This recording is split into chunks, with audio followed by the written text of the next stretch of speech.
Today's deck tech takes Army in a Can to a whole new level. If attacking from different angles by using a massive mechanical army, dealing damage passively as the creatures enter the battlefield, turning the already dangerous minions into landmines, and leaving opponents guessing where the true attack is coming from, then Anim Pakal, Thousandth Moon is your new best friend. Anim Pakal, Thousandth Moon is a 3-mana, 1 white, 1 red, and 1 generic 1/2 legendary creature human soldier that says, whenever you attack with one or more non-gnome creatures, put a +1/+1 counter on Anim Pakal. Then create X 1/1 colorless gnome artifact creature tokens that are tapped and attacking, where X is the number of +1/+1 counters on Anim Pakal. While not exactly breaking the mold for Boros, this deck is a ton of fun, and it doesn't take too long for these little gnomes to run away with the game with minimal setup. The best part is your commander never has to lift a finger to make the tokens. As long as we have a non-gnome creature available to us, we just need to swing to have our gnome army back them up like Willy Wonka with Oompa Loompa dancers. The biggest obstacle this deck faces is getting extra counters on our commander, because nobody wants to wait around for only 1 counter every turn. That would be too fair. So we employ a mix of creatures, enchantments, and lands to expedite that number of counters. With that being said, let's dive into the creatures helping lead our Narmy. You guys can't see it, but I spelled it like gnome and army, like Narmy, because it's a gnome. It's a pun. You get it? You get it. You get it. You get it. Sin's Tactician might take a minimal mana investment of 1 white, but if you're not going to use it to swing, it can still provide value by helping out our counter plan. Drillworks Mole grows itself as it grows our commander's counters. Enduring Bond Warden places a counter when it comes in, but it can also help move some counters around, helping to suddenly make our commander's gnome output explode. Ginger Brute is a solid include, getting in an attack unblocked, allowing us a free trigger with our commander. Plus, we have some life gain counter shenanigans sub-themes that the Brute can also be a valuable asset. Lunarch Veteran will keep us healthy with all the creatures entering the battlefield. Star Pupil, again like the Bond Warden, helps us move our counters around. Grateful Apparition can usually get in cleanly on at least one person who doesn't have flying, and can proliferate our counters on our commander. Impassioned Orator for more life gain. Luminarch Aspirant puts an extra counter on a creature every combat step. Perish Blade Trainee has training to boost smaller creatures, and when it dies, it will also move its counters around. Reckless Fireweaver is one of my favorite cards in the deck, turning the tapped and attacking gnomes entering into even more damage. Abzan Falconer makes it so if our commander has to get her hands dirty, she'll be able to fly right over, but it also helps out because a lot of our other creatures can end up with counters and therefore flying. Agitator Ant for more counters and also goad. Ingenious Artillerist again turns the gnomes into bombs.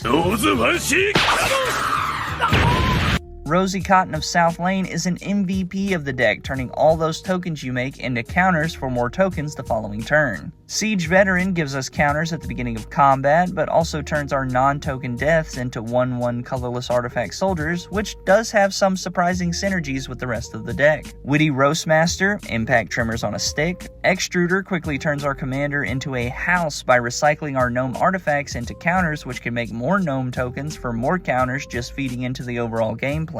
Filigree Vector gives us a counter when it enters, but it can also sack an artifact to proliferate. Healer of the Pride is a huge way to gain life. Ryu's Storm's Edge is a phenomenal card because it attacks alone to trigger its extra combat step, which can get 2 triggers out of our commander, dumping a huge army onto the board in 1 turn.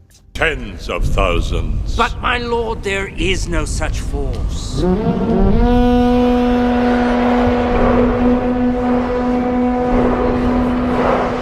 Bronze Guardian, one of the best finishers for our deck, because with all the tokens we make, this can be absolutely huge.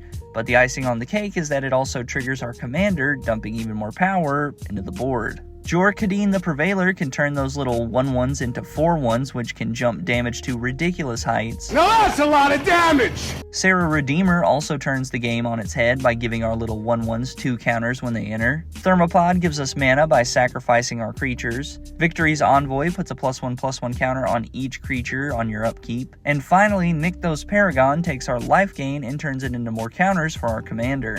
Moving on to our sorceries, Faithless Looting and Cathartic Reunion give us some card draw and discard for the early game. Explosive Entry is great for artifact removal because we also get a counter out of it. Nice. Gift of Estates to make sure we don't fall behind on our land drops. Recommission gives us recursion for our commander, which will probably get removed at least once or twice. Sometimes that is better. Roast for removal. Boom. Roasted. Angel Fire Ignition gives us not only counters for our commander, but it also gives our commander protection with indestructibility. Collective Effort gives us modal options, either destroying a creature with power 4 or greater, destroying an enchantment, or putting a counter on each creature target player controls. But it also has Escalate in case you want to do multiple things. Expanded Anatomy, counters and vigilance. Patch Up once again gives us some recursion for our creatures we don't want to stay dead. Shreds of Sanity lets us get back 1 instant and 1 sorcery from our graveyard before it gets exiled. Reality Scramble can turn our little gnomes into real creatures. Reconstruct History for just all the recursion, getting back everything but a creature from the graveyard. Invoke Justice for the counters, but also extra recursion. And Austere Command gives us a versatile board wipe. In response, let's cast our instants, starting with Abrade. Abrade can help out in the early game with creature removal or artifact removal. Battle Hymn is a huge boon with all the creatures we will be making. Thrill of Possibility for card draw. Unbreakable Formation can save our board, but if we cast it during our main phase, it also gives us counters. Your Temple is Under Attack again is modal, giving us a choice between creatures gaining indestructibility or you and target opponent drawing 2 cards. Congregate gains us a ludicrous amount of life, which will be huge for our life gain synergies. War Report is awesome because it counts creatures, then artifacts, so artifact creatures are counted twice, and since our gnomes are artifact creatures, this card can get nutty. And finally, Response Resurgence is a split card with response dealing 5 damage to target attacking or blocking creature, but the real reason to play this card is the Resurgence side, which allows us to get an extra combat step, dumping even more bodies onto the board. Artifacts are mostly here for mana, such as Wayfarer's Bauble, Mind Stone, and Talisman of Conviction to get us that early ramp. Then we have Swords of Hours for even more counters, and Hexplate Wargear giving us another combat step once per turn. Conjuring up our enchantments, we have Goblin Bombardment. Once we have an army, our opponents will probably want to wipe the board. This helps our artificial army be one more minor convenience for our opponents on the way out. Impact Tremors needs no introduction. Noble Heritage is great, being an on-curve spell that lets us not only beef up our commander the turn she comes in, but also offers us some protection from our opponent's scary creatures. Inspiring Leader is a phenomenal anthem effect for our little 1/1s. Light of Promise is one of our life gain payoff cards that can help us dump a massive amount of counters on our commander for an instant golden army.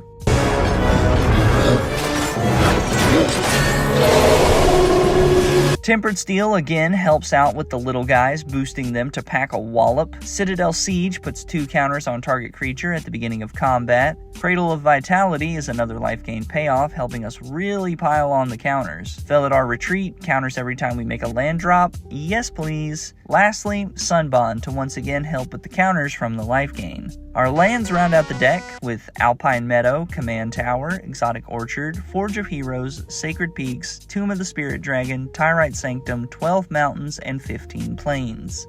This is the time I would normally cover combos the deck has, but this deck doesn't really have combos. Pretty straightforward stuff. Get commander out, protect commander, swing as much and as often as you can, make gnomes and overrun your opponents with an army of artifacts, or slowly ping down your opponents from said gnomes entering the battlefield. At the time of recording, the Lost Caverns of Ixilan has just come out, so the price of the deck may fluctuate, but right now the deck is under $20, and I don't see it going over it too much unless Anim Pakal becomes a highly sought after card for standard. But the real spice of the deck comes in the upgrades. So obviously the lands could use a bit of work, so any land that taps for both red and white, and preferably comes in untapped, is an automatic include. Of course, a Soul Ring and an Arcane Signet would be great includes as well. Now with all the boring stuff out of the way, let's get into the real upgrades. Cathar's Crusade would be a massive upgrade, placing counters on not only our commander, but all our gnomes as well for each gnome entering. Token doublers such as Mondrak and Anointed Procession, or new token tripler Ohir Tack. These will of course be pricey, but they are oh so good. Lastly, extra combat steps are going to be key, letting us get as many tokens and damage push through as possible. For that you have Combat Celebrant, Aki Battle Squadron, Bloodthirster, Portraiser, Karlach Fury of Avernus, Morag Fury of Akum, Scourge of the Throne, Aurelia the War Leader, Fury of the Horde, World at War, Waves of Aggression, Seize the Day, Savage Beating, Relentless Assault, Breath of Fury, or Aggravated Assault. Take your pick. They all vary in price, so there's always something for your budget. But to make room for all these combat enablers, we gotta cut some cards in Cards to Cut. Nykthos Paragon is alright, but when we can have an extra combat step, it doesn't really stack up. cut it. Healer of the Pride is great for our budget game plan, but when we can put some money in the deck, this card folds. Cut it. Impassioned Orator, again, on our budget game plan is great, but when we could have extra combat steps, let's cut it. Lunarch Veteran fits a similar life gain vein, so I'd cut that as well. Expanded Anatomy gives 2 counters, but if we could attack twice, we get 2 counters anyway, so I would cut it. Congregate fits more with our life gain plan, but with money, we can pivot to a more combat-focused deck, so I'd cut it. War Report again fits excellent in a deck where life gain is a sub-theme, but if I could attack more, I would. Cut it. Light of Promise, with us cutting all our other life gain cards, this one falls flat. Cut it. And Sunbond is basically Light of Promise, so I'd cut that as well. Well, that's the deck with some upgrades and cards to cut. Tell me what was your favorite card from the deck, or a commander you would like to see built on a budget. Be sure to like, comment, and subscribe, as it goes a long way to supporting the channel. And with that out of the way, I'll catch you in the next one.